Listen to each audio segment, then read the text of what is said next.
माफ कीजिएगा, हमने आपको यहाँ मिलने के लिए बुलाया। अगर मैं आपसे मिलने आता तो लोग कहते कि एक गुंडा मिलने आया है, आपकी इज्जत इतनी सी रह जाती।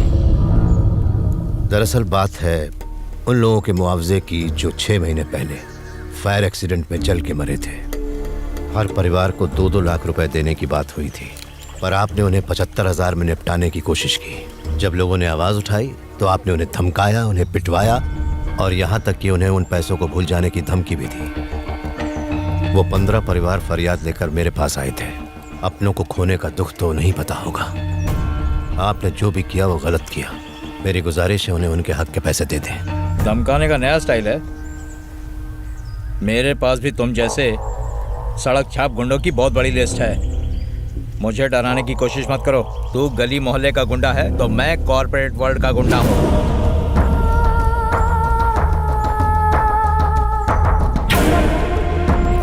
बच्चों को अंदर ले जाओ।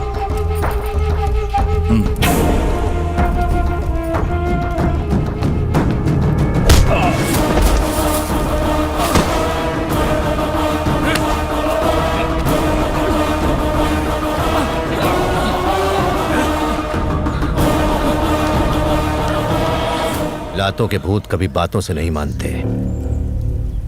उन 15 परिवारों के लोग इस वक्त तेरे ऑफिस में हैं। यहाँ से सीधा ऑफिस जा। 1 घंटे के अंदर उनके हाथों में चेक होने चाहिए, वरना याद रहे जिस पॉश एरिया में तू अपना नया घर बनाने का सपना देख रहा है, रातों रात वहाँ तेरी कब्र खोद दूंगा। अब तू ही सोच ले कि 30 लाख रुपया देगा या अपनी जान की कुर्बानी। अब जा और जरा ठंडे दिमाग से सोच ले। सिर्फ 1 घंटा है तेरे पास। चलो। मीटिंग का टाइम तो हो चुका है, मीटिंग शुरू करनी चाहिए, मगर एक सीट अभी भी खाली है। नमस्ते। देरी से आने के लिए माफी चाहता हूं। ऐन वक्त पर एक गाड़ी मरम्मत के लिए आ गई थी।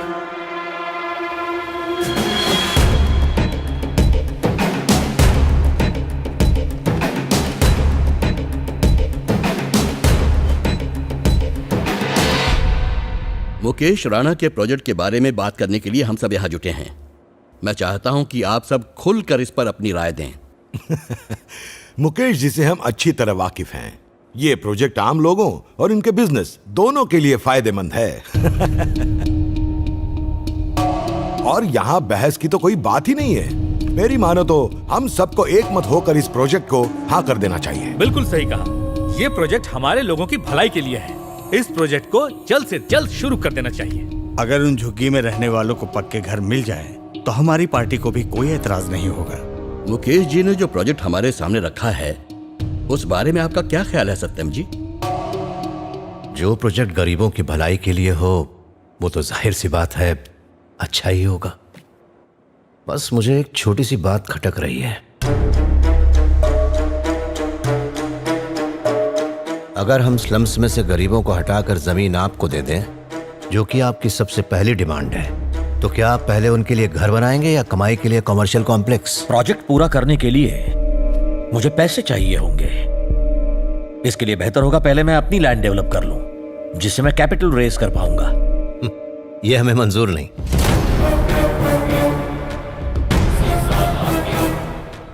अपने सपनों के घर की आस में मान लीजिए उन बस्ती वालों ने वो जगह छोड़ भी दी, और कल को अगर आपके उस कॉम्प्लेक्स के बनते बनते कोई कानूनी समस्या आ गई, आपका ये प्रोजेक्ट इतना बड़ा है, भगवान न करे कोई अनहोनी हो गई, कोई कुदरती मुसीबत खड़ी हो गई, तो वो बेचारे गरीब ना यहाँ के रहेंगे और ना वहां के। कोर्ट में केस लड़ते लड़ते उनकी जिंदगी दांव पर लग जाएगी, पर घर नहीं मिलेगा। इसलिए मेरी गुजारिश है आप सबसे पहले उन गरीबों को उनकी छत दे दें। इम्पॉसिबल। तो मेरे लिए भी ये इम्पॉसिबल है। मुझसे मेरी राय जानने के लिए आप सबका शुक्रिया।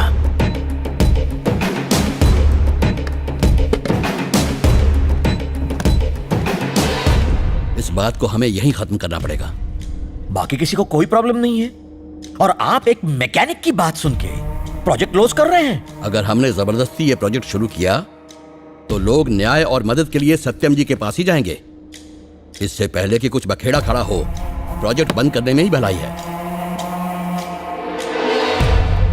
हैदराबाद के high profile slum redevelopment project पर सीएम ने कल की मीटिंग में इस पर रोक लगाते हुए इसे अनिश्चित काल के लिए स्थगित कर दिया है। आपकी झुग्गियों में जो रीडेवलपमेंट प्रोजेक्ट शुरू होने वाला था उस पर सत्यम ठाकुर ने रोक लगा दी। आपका क्या कहना है? जनता गराज के सत्यम जी हमेशा सही फैसला लेते हैं। उनका फैसला हमारा फैसला है। हम सब सत्यम जी के साथ हैं। जनता गराज सही है, हम सब उनके साथ हैं। जनता के राज का फैसला ही हमारा फैसला है। 5,000 करोड़ का प्रोजेक्ट एक मैकेनिक की वजह से कैंसिल हो गया। It's too much dad. सरकार भी प्रोजेक्ट को क्लियरेंस देने से डर रही है और इसकी वजह है जनता गराज। आप इस स्टेट के सबसे बड़े, सबसे सक्सेसफुल और सबसे इन्फ्लुएंशियल बिजनेसमैन हैं, पर आप उनसे डरते हैं। मैं तो नहीं डरता। सही कहा बेटा। जब से होश संभाला है मैं डर के साए में पला हूं, बढ़ा हूं और जिया हूं। लेकिन तुम्हें डरने की जरूरत नहीं, मेरे जीते जी तो नहीं। भाई पिछले 2 दिनों से गाड़ी बहुत झटके मार रही है, एसी भी ठीक से काम नहीं कर रहा और ये लाइट भी जलती बुझती रहती है। कुछ दिन बाद आ जाना। कब तक हो जाएगा? मुझे मालिक को बताना पड़ेगा, इसीलिए कैसे भी करके 14 तारीख को आके ले जाना। जी सर, इन्होंने 14 तारीख को आने को कहा है, तो यही तारीख मैं अपने मालिक को बता देता हूँ, तो 14 को मिलते हैं, ठीक है? सुनंदा, माय कलीग, याद आया? Neurologist. Oh yes yes yes, कैसी हैं आप? Fine thank you. He is my husband Rajesh. Hi, nice to meet you. मेरे बेटे वरुण से तो मिले हैं ना? वरुण?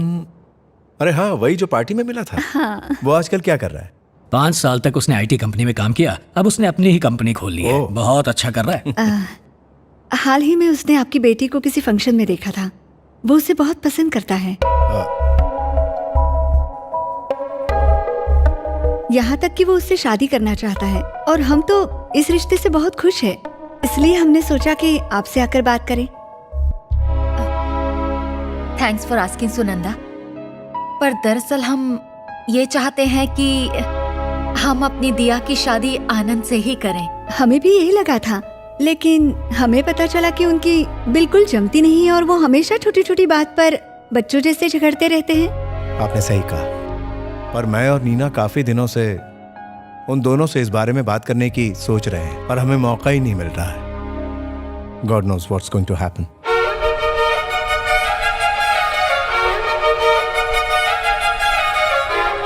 तुझे मुंबई कैसा लगा?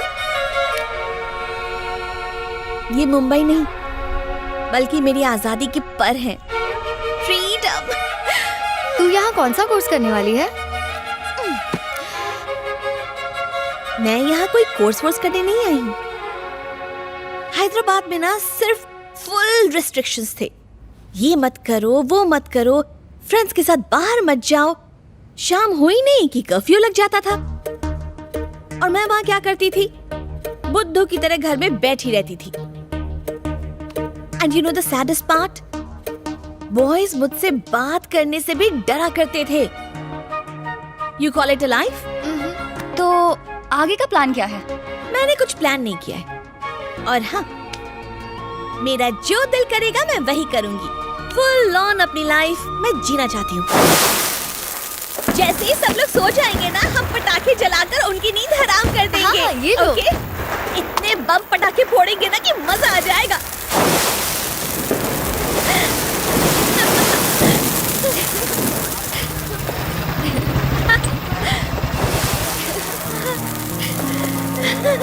ये लो।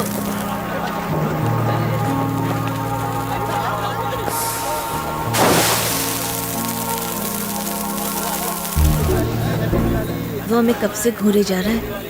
दिवाली का बम्पर ऑफर समझकर लाइन मारने आ गया है। एक्सक्यूज मी, आपसे कुछ बात करनी है। किस बारे में? बको, प्रपोज करना चाहते हो? तुम्हें प्रपोज? कोई चांस नहीं। तुम्हें शर्म नहीं आती? क्या कहा? ऐसा मैंने क्या किया? अच्छे घर की लगती है। दिवाली का सही मतलब नहीं पता? It's a festival of lights, not a festival of pollution and sound.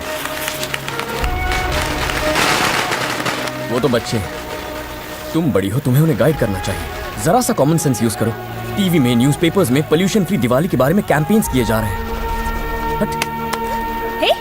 बस बहुत हो गया पोल्यूशन, जाओ।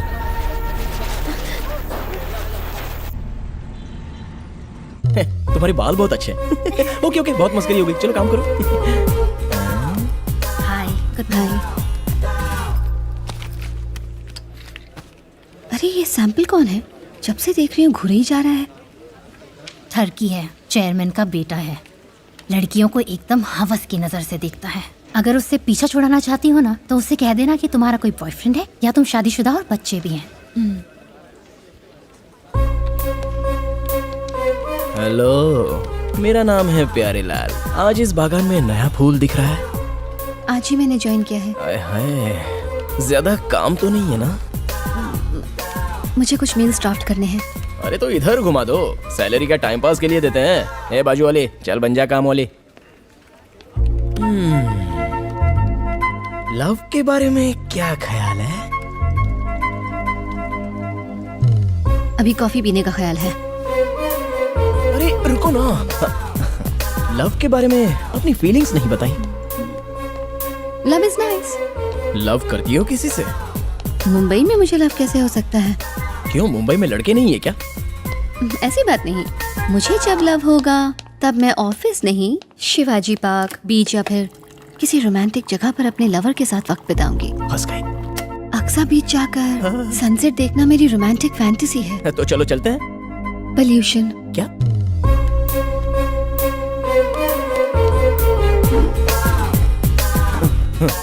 पोल्यूशन में सनसेट दिखता ही नहीं। वहाँ पास में ही एक लेदर फैक्ट्री है। अगर वहाँ जाएंगे तो कैंसर हो जाएगा ना। प्यार में पड़कर नहीं, कैंसर से मर जाएंगे। एक्सा बीच वाली हमारी फैक्ट्री को सील कर दिया गया है। पॉल्यूशन कंट्रोल बोर्ड ने बिना नोटिस दिए रातों रात ये काम किया है। किसने ये इन्फॉर्मेशन लीक की? जिस थाली में खाया उसी में छेद किया। मैं तो कहता हूँ सबकी सैलरी रोक दो। हमें पता चला है कि हमारे ऑफिस से ही किसी ने ये इन्फॉर्मेशन लीक की है कि हमारी फैक्ट्री से कितना पॉल्यूशन होता है। बताओ कौन है वो गद्दार? मुझे ऐसी फैक्ट्री से नफरत है जो कबाब में हड्डी बन के लव में पोल्यूशन भर देती है।